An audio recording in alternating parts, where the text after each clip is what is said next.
Hello साथियों, स्वागत है आपके अपने यूट्यूब चैनल मैथ विद हर्षवार में। चलिए दोस्तों, आज की वीडियो में लाभ हानि बेईमान दुकानदार से संबंधित एक प्रश्न मैं लेकर आया हूं। और दोस्तों, अगर आपने चैनल को अभी तक सब्सक्राइब नहीं किया, भाई जाकर के चैनल को सब्सक्राइब कर दीजिएगा, और वीडियो को लाइक नहीं किया तो जाकर के लाइक कर दीजिएगा। तो आइए दोस्तों, मैं क्वेश्चन के माध्यम से आपको सिखाने वाला हूँ कि किस प्रकार से क्वेश्चन आपको पूछे जा सकते हैं। तो चलिए दोस्तों, क्वेश्चन आपको दिखाई दे रहे होंगे साइड में, और एक एक क्वेश्चन को मैं आपको पूरा आसानी से सिखाने वाला हूँ। चलिए दोस्तों, एक दुकानदार त्रुटिपूर्ण तराजू के माध्यम से वस्तुओं को खरीदते समय 10% का घोटाला और बेचते समय 10% का घोटाला करता है, तो उसका लाभ प्रतिशत ज्ञात कीजिए। ठीक है दोस्तों, अब इसका क्या मतलब है, क्या करता है वो दुकानदार? खरीदते समय भी 10% का घोटाला करता है और बेचते समय भी 10% का घोटाला करता है। तो कुल लाभ आपसे प्रतिशत पूछा गया है। दोस्तों, जब भी कोई दुकानदार एक ही वस्तु पर दो बार घटना घटे तो ए बी फार्मूला आपको लगाना है। अब ये ए बी फार्मूला क्या है दोस्तों? जब एक ही वस्तु पर दो बार घटना घटे तो ए बी फार्मूला। अब ए बी फार्मूला क्या है? ए प्लस बी प्लस ए गुणा बी और बटे में 100।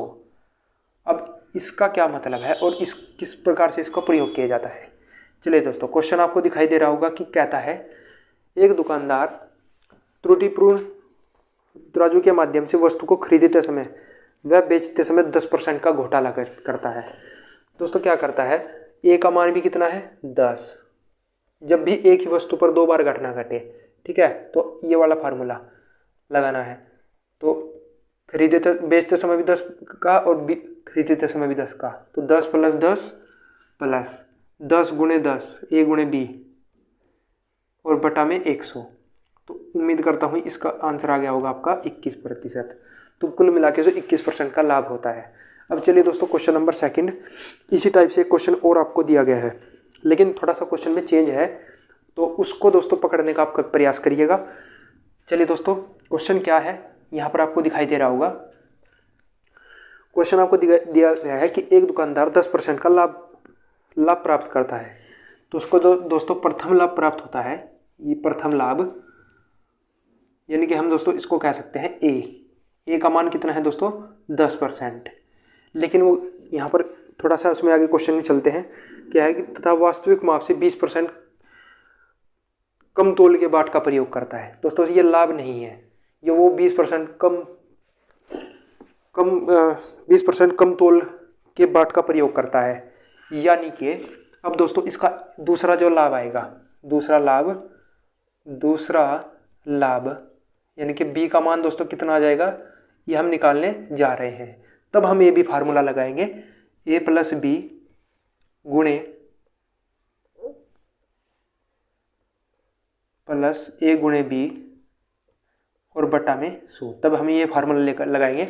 ए का मान पता है, बी का नहीं पता है। तो बी का दोस्तों क्या कहता है? 20%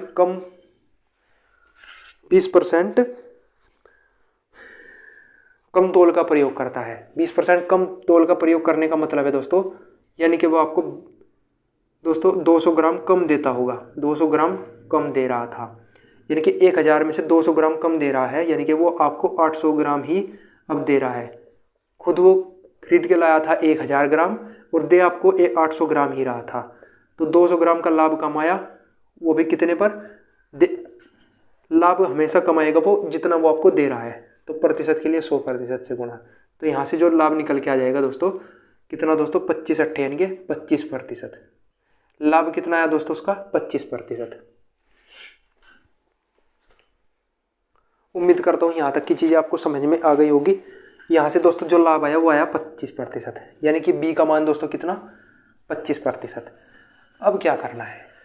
अब दोस्तों इसमें ए बी फार्मूला, दो लाभ है, एक ही वस्तु पर दो बार घटना घटे, यानी कि एक ही वस्तु पर दो बार लाभ हो, तो ए बी फार्मूला। ए का मान यहाँ 10, यहाँ 25, यहाँ प्लस 10 और 25 और गुणा में 100। तो यहाँ से दोस्तों उसका मान आ जाएगा 37.5%। कुल लाभ 37.5% होगा। इस प्रकार से आपको ये क्वेश्चन करने हैं, ठीक है। अब उम्मीद करता हूँ यहाँ तक की चीज़ें क्लियर हो चुकी होंगी। अब थोड़ा सा दोस्तों आगे चलते हैं। क्या दोस्तों, थोड़ा सा आगे चलते हैं, क्वेश्चन थोड़ा सा अब चेंज कर लेते हैं। कहता है एक बेईमान दुकानदार अपने सामान को क्रय मूल्य पर ही बेचने का दावा करता है। दोस्तों क्रय मूल्य पर ही बेचने का दावा करता है, और परंतु वह त्रुटिपूर्ण प्रयोग करके, मान लीजिए वो खुद खरीद के लाया होगा दोस्तों कितना, 1000 ग्राम, ठीक है, 1000 ग्राम खरीद कर लाया होगा और बेच इतना ही वो बेच भी देता है, यानी कि 1000 ग्राम खरीद कर लाया होगा, कहता है मैं इतना ही बेच देता हूँ, ठीक है। तो कहता है प्रयोग करके 11 से ही 1/9% का लाभ कमाता है। तो कहता है 1 किलोग्राम के स्थान पर वह कितने, एक किलोग्राम के स्थान पर वह कितना सामान आपको देता है। तो यहाँ ध्यान दीजिएगा दोस्तों, 11 से ही 1/9% का लाभ कमाता है। ये दोस्तों क्या है, उसका विक्रय मूल्य है, ठीक है, विक्रय मूल्य। विक्रय मूल्य क्रय मूल्य दोनों एक ही हैं, तो 11 से ही 1/9, तो यहाँ से 11 9 99 और 100/9। प्रतिशत के लिए दोस्तों 1/100 से गुणा, 100 से दोस्तों 100 कट गया, यानी कि 1/10, 1/10, ठीक है दोस्तों। लाभ कमाता है दोस्तों 11/10 का। तो अब यहाँ से वो कहता है कि 1 किलोग्राम के स्थान पर वह कितने प्रतिशत का लाभ कमाता है। तो अच्छा 1/9 है, ठीक है, 1/9 है, तो 10/9 आ जाएगा। तो लाभ है दोस्तों 10/9। तो अगर हमें वो पहले वाला मूल्य पहले पता करना है कि वो कितना खरीद कर लाया होगा, तो इस होल वैल्यू का उल्टा गुणा कर देना है इसमें। देखिए बाद का पता है, पहले का पता करना है, तो 9/10 से गुणा कर देना है, तो यहाँ से आ जाएगा 900 ग्राम वो खरीद कर लेकर आया होगा, 900 ग्राम। उम्मीद करता हूँ यहाँ तक की चीज़ें आपको समझ में क्लियर, एकदम आसानी से सीख गए होंगे। चलो दोस्तों एक क्वेश्चन आपको और कर लेना है इसी प्रकार से, ठीक है, और फिर मुझे बताना कि ये वीडियो आपको कैसा लगा। क्वेश्चन आपको दिया गया कि एक दुकानदार अपने सामान को क्रय मूल्य पर ही बेचता है, परंतु 1 किलोग्राम के स्थान पर वह 960 ग्राम का प्रयोग करता है। दोस्तों फिर वही कहता है, वो उसका जो क्रय मूल्य था वो कितना था, 1000 ग्राम, 1000 ग्राम मतलब वो खरीद कर लाया था, और इतना ही वो बेच भी देता है। लेकिन वो कहता क्या है, वह 1 किलोग्राम के स्थान पर 960 ग्राम का प्रयोग करता है। जब वो बेचता है ना, वो अब 1000 ग्राम नहीं बेचता है, अब वो आपको बेच देता है 960 ग्राम, 960 ग्राम। तो कितने का लाभ कमा लेता है, 40 का। और जितना बेचता है उस पर लाभ, और लाभ प्रतिशत के लिए 100% से गुणा। जब आप इसे 100 करोगे तो 6 से ही 1/4% का लाभ कमा लेता है। इस प्रकार से इस क्वेश्चन को किया जाता है। तो ध्यान रहिएगा दोस्तों, लाभ बटे जितना आपको देगा उस पर लाभ होगा, ठीक है। एक क्वेश्चन इस प्रकार से और कर लेते हैं। क्वेश्चन में क्या दिया गया है कि एक दुकानदार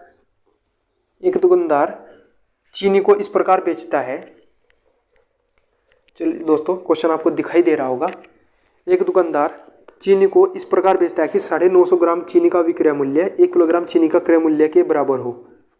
950 ग्राम चीनी का विक्रय मूल्य 1 किलोग्राम चीनी के क्रय मूल्य के बराबर हो, तो लाभ प्रतिशत ज्ञात कीजिए। 950 ग्राम चीनी का विक्रय मूल्य, 950 ग्राम चीनी का जो विक्रय मूल्य है यानी कि उसका SP सेलिंग प्राइस, वो 1000 ग्राम के क्रय मूल्य के बराबर है, तो ध्यान दीजिएगा दोस्तों, 0 से 0 कट गया, 5 से 19 और 5 से 20, ठीक है दोस्तों। अब CP और SP का मान निकालना है। तो जब मैं आपको अनुपात समानुपात पढ़ाऊंगा, लेकिन अभी सीख लीजिए कि जब दो अनुपात समान हो जाएं, इस प्रकार से समान हो जाएं, तो आपको किस प्रकार से निकालना है। आपको SP का मान चाहिए तो SP को ढक लेना है। इसके CP के पहले क्या है, 20। तो दोस्तों ये CP है, हमें SP का मान चाहिए, तो SP कितना होगा, 20, ठीक है। अब हमें CP चाहिए, तो CP को ढक लेना है। SP के साथ क्या है, 19, तो CP आ जाएगा 19। तो लाभ कितना होगा, लाभ होगा दोस्तों कितने का, 1 का, और लाभ होगा हमेशा CP पर, तो 1/19 इतने % का लाभ, ठीक है। उम्मीद करता हूँ यहाँ तक की चीज़ें समझ में आ गई होगी। या तो वो आपसे कहेगा 100/19, या आपको यहीं पर कह सकता है 5 से ही 5/19%। क्वेश्चन ऑप्शन में आपको इस प्रकार से भी दिया जा सकता है 5 से 5/19। तो उम्मीद करता हूँ ये वीडियो आपको बहुत ज़्यादा अच्छा लगा होगा। अगर अच्छा लगा है तो चैनल को सब्सक्राइब करिए, चैनल को सपोर्ट कीजिए, वीडियो को लाइक कीजिए और भाई जितना हो सके चैनल को सब्सक्राइब कीजिए। अगर आपने चैनल को ज़्यादा से ज़्यादा सब्सक्राइब किया तभी जा करके इस चैनल पर मेरा वीडियो डालने का जो मोटिवेशन है आगे बढ़ता रहेगा और मैं मैथ के एक एक क्वेश्चन को मैं चाहता हूँ आपको अच्छी तरह से सीख जाओ। और चले दोस्तों, अगली वीडियो में मिलते हैं, तब तक के लिए धन्यवाद। जय हिंद, जय भारत।